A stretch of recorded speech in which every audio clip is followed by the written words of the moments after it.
where horror lies. Hey guys, Rob from Georgia here with you, aka VHS82 apostrophe, with another review for Body Bags here this Wednesday evening. It is week 465. It is a random weekend. Man, it's amazing in 8 years of Body Bags just what has not been reviewed. I never end up not being surprised. And so, of course, I'm going back into the double feature I did a couple weeks ago for the other half of the double feature. And that is My Bloody Valentine from 1981, one George Mihalka. Really didn't go on to do much other stuff. But he did, I think, hit it out. I think it's safe to say that he hit it out of the park with this particular film. My Bloody Valentine, which we all know has been, was remade not that long ago. I'm not really fond of the remake. I don't know, some of you may be, may not be, but if it's been a while since you've seen the original My Bloody Valentine, it is so worth revisiting, and I really need to upgrade on both of these. Of course, there is a special edition of My Bloody Valentine out there with restored, some of the cuts that were made have been restored to the film. It's all, more blood and carnage, right? In April Fool's Day, I'm sure there's got to be a blue release of that. But, one of the few double features on my shelf that I've just, for whatever reason, never upgraded on. But My Bloody Valentine, man, dude, this movie is so much freaking fun. Quentin Tarantino said it is his favorite slasher film. And it is not only is an intelligent piece of writing, but it's got a lot of maturity to it. And just in the idea, your main cast, we're not talking kids here. I mean, these are minors. These are young adults who are, not too far off the college age probably, but they work in a mining town called Valentine Bluffs. It has a absolutely horrific history to it. No one has done a Valentine's Day dance or party or anything like that, celebration, in at least 20 years or so. Reason being, there was a mining accident. One of the mines collapsed, and due to certain supervisors, we've heard this story before though, right? Abandoning their post, not being there when they should have.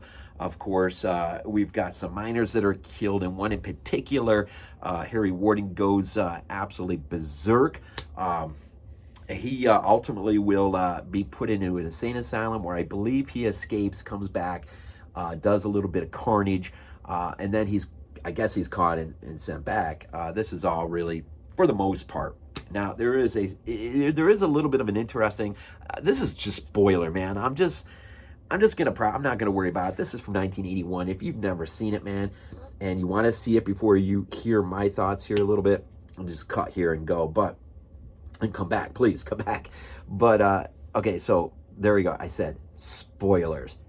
Here we go. So Harry Warden, he comes back, does a little bit of carnage. He goes back to the insane asylum, and that's where he's been. So for all these years, no one dares do anything Valentine's Day. One of the things is it happened on Valentine's Day, right? So Harry Warden blames the town, and he threatens them, if you ever celebrate this day again, I'm going to come back and I'm just going to lay more carnage down. And so, that's enough to spook and rattle a town. So they do their due diligence, and they don't have anything to do with it. But now we're 20 years later, and so what happens when we get enough time separation.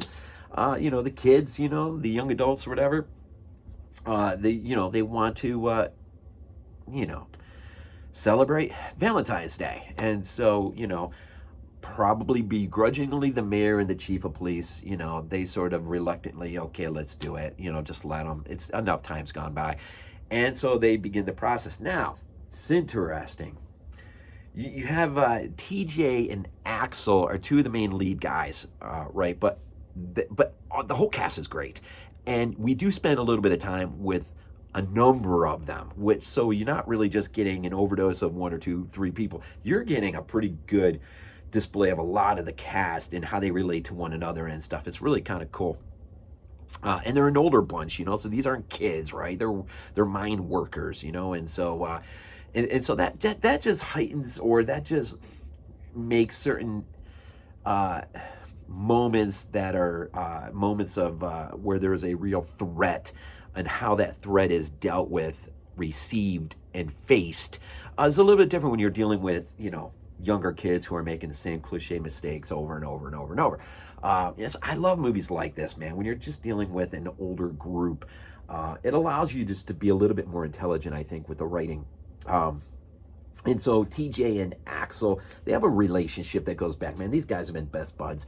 And but TJ takes off, I don't know, like California or something. He takes off for about a year or so and leaves his girlfriend high and dry. And so his buddy Axel steps into the picture, and so they sort of have a relationship going on. And so when TJ suddenly comes back into the picture, he thinks he can just move right back in, take his girl back, and all's going to be, sort of forgiven and forgotten or whatever. And Axel doesn't take on as quite as nicely as TJ would help.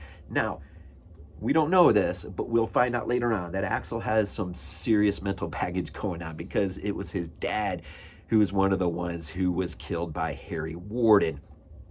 And so, of course, when things begin to happen, meaning, Valentines are sent, bloody hearts and Valentine packages, very quickly it becomes the idea becomes as Harry Warden has come back.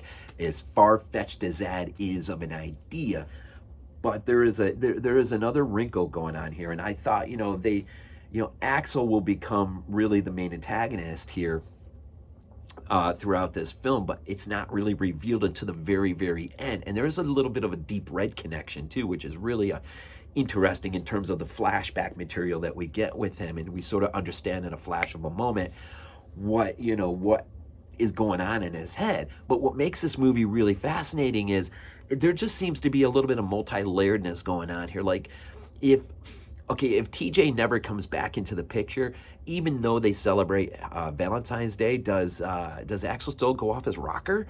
It almost seems like, to me, it's more TJ coming in, pulling his girlfriend away from him, begins to trigger a lot of subconscious stuff, and ultimately, because of that, a lot of those repressed memories begin to come back at the forefront, and then Axel just flips his freaking mind, and now we don't know it's him until the very end of the movie, which makes it great, because he's always usually there in part of scenes and stuff, and so you never really think, dude, this guy is the guy who's just gone off his rocker. It's not Harry Warden, because you ultimately find out towards the end that Harry Warden had actually died, I think. And so he's not even, he can't, show up anymore.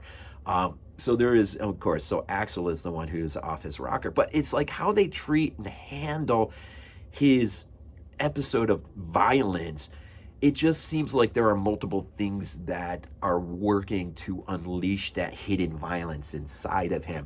And that makes this movie really interesting in terms of its writing.